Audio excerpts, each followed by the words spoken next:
ఇంకో ఇంతలోనే నడిపోడొస్తాడు. నడిపోడిని చూసి ధీరజ్ అయితే ఒక్కసారిగా చాలా సంతోషంగా నడిపోడి దగ్గరికి వెళ్లి నడిపోడిని ఎత్తుకొని తిప్పుతాడు చాలా ఆనందంగా. అది చూసి నడిపోడు ఏమైంది, ఎందుకు ఇంత సంతోషంగా ఉన్నావు అని అడుగుతాడు.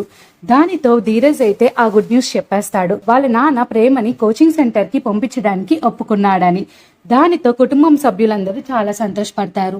ఇంతలోనే ప్రేమ, నర్మద అలానే ప్రేమ వాళ్ళ అత్తగారు వస్తారు. నడిపోడిని అలానే ధీరజ్ ని సంతోషంగా చూసి అందరూ చాలా సంతోషపడుతూ ఉంటారు. ఇంకింతలోనే వల్లి వచ్చి వీళ్ళందరి ఆనందాన్ని చూసి ఒక్కసారిగా తట్టుకోలేక కుళ్ళుకుంటూ ఉంటుంది. ఇంకింతలోనే నడిపోడైతే ప్రేమ దగ్గరికి వచ్చి కంగ్రాచులేషన్స్ చెప్తాడు. అలానే నువ్వు ఎలాగైనా ఉద్యోగం తెచ్చుకోవాలని నడిపోడ ప్రేమకి ఎంతో ప్రేమగా చెప్తాడు.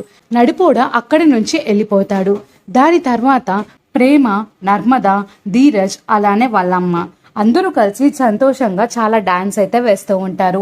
ఇంకా అది చూసి వల్లి అయితే తట్టుకోలేక కుళ్ళుతో ఏడుస్తూ ఉంటుంది.